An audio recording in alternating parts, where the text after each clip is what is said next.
The World Cup is in USA, if memory serves me correct. So that'd be a double incentive for me to stay fit, or even lie. Even if I was injured, I'd just lie and say I'm fine, so I could make the plane. Wow, Novak, 41 mil. Did it go over? That's what you get. I suppose England captain bumps it up even a bit more. I'm not saying he's not a good player. He's obviously a great player, but value again linked in. The English ones seem to be a lot higher. And his leadership, I think that's gone up again. He's superb. He's very happy. I think his lowest rating is, what is it? On the technical side, his lowest is 13, and it's stuff like you might not really need. Fullback, though, you do suppose you do need good crossing and dribbling. And then on the mental side, he's excellent. You don't really need flair. Bravery could be a bit better, but if you're going to choose, hand-pick the ones to have your lowest ones, you're going to want aggression, bravery, and flair. And physically, excellent. Decent speed, and then everything else is superb. So, but we know about that. He's been like that for a while now. Again, he's so reliable. He might make it for the most appearances out of everyone. I can't remember what Tumber is, but it must be very close between these two. Just plays so many games, 62 games. It's not as if they just save him for the league. Play him everywhere, all the time. And that's his best year as well. Tottenham did win the league, so it explains a little bit as into why his rating was above previous seasons. It's so consistent. There was a couple of injuries that season, but I'm imagining it's only a matter of days. Whiplash. You got minor woman's whiplash, Dan. He got it in the match. Let's see what's he saying. Still likes Mourinho things. Leader. Don't know who that chap is. Plays most of his games at left back, which is interesting. He's not 5-star though. We've seen Aiden was 4.5 at centre back. So considering his 41 mil, looks reliable. He's still not many stars as Gal and things like that. So considering he's so technically gifted, they still don't have him play. It's just the way they've trained them not to do through ball, stay back at all times. So simpler passes. Whereas I'd have him more adventurous. He's got everything that you'd need. He's got the physical attributes, technical. I'd have him rampaging forward, trying crosses, playing direct balls, that type of stuff.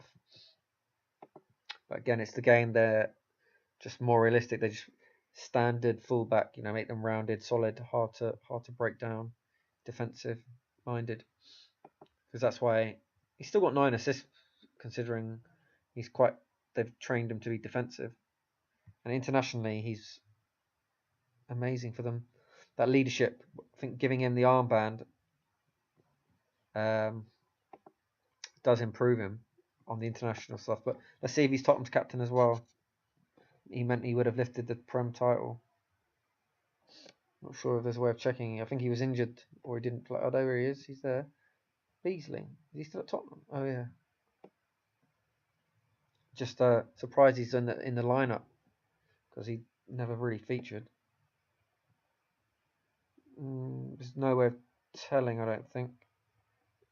Well, I'll just go into one of their games, the Scums games, just to see who is their captain. We'll go to some of the most recent. So the game they won the league in, or they might have won it around here. Yeah, so he's their captain, unsurprisingly, but he would have lifted the trophy. I think must be his first silverware, other than championship stuff.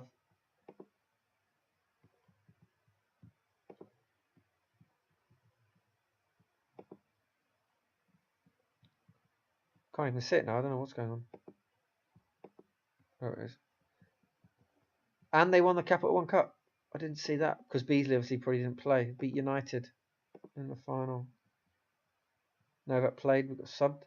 Interesting. You very rarely see your captain subbed because he's not injured. It would have one of this against it.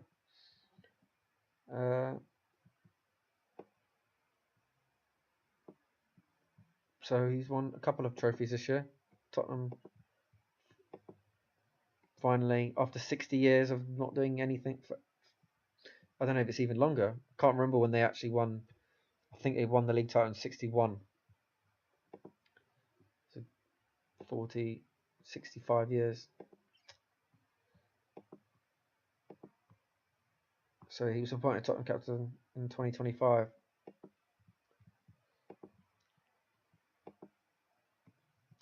Well, that's Daniel. Not much more to say about him other than he's amazing. We'll look at the keepers. Oh, reflex injured. He might not be. Oh, he'll be fine. He's with the England squad. 4 to 6 days. He has improved. He's coming into his own now in terms of his peaking. Again, doesn't play every game. Maybe an injury.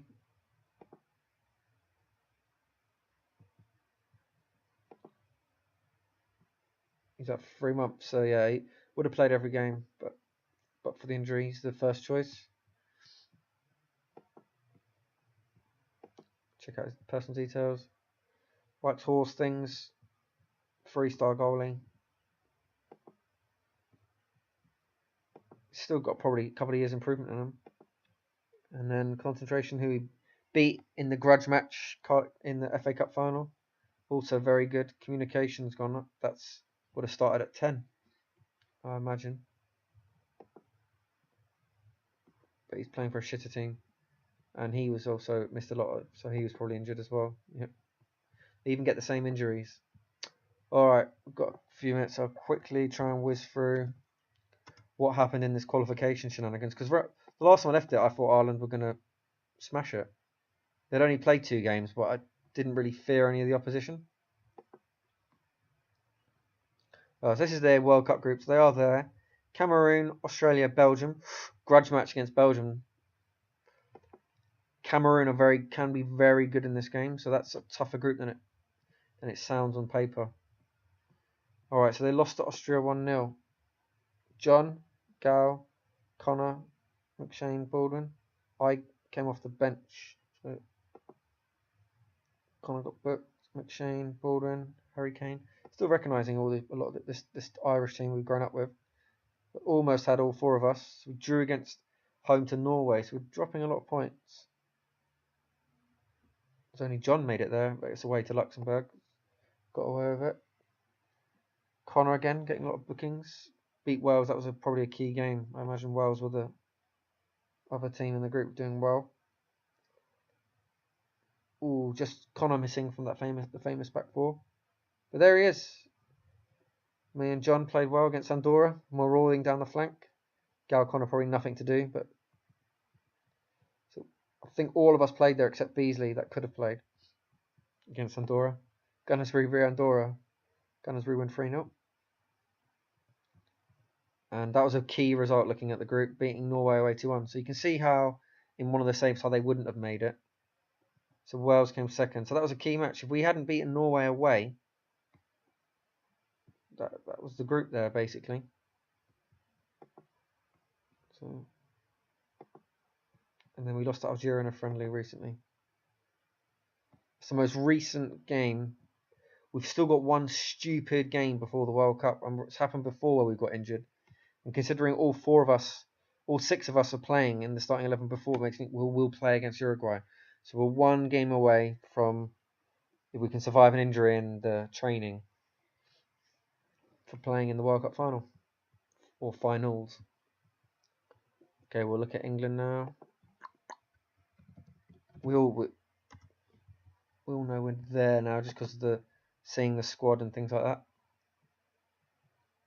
I'll just check who they got in their World Cup group. Costa Rica, Uruguay, Algeria. Well, you've seen Algeria just beat Ireland in a friendly, so you can't completely dismiss them. And Uruguay are going to be decent, but England should come out of that first or second. So we'll take it from here. 8-0. Tumba hat-trick again. Smashed it. Aiden got booked. Stephen played. So I'm just going to whiz through these now because we don't have much time. So you can keep an eye on the right hand side just to see if you're playing. But I'm seeing a fair few of you. Custance there. Bolivia. And have England got a friendly before? Yes, England have got 1 game to potentially avoid injuries as well.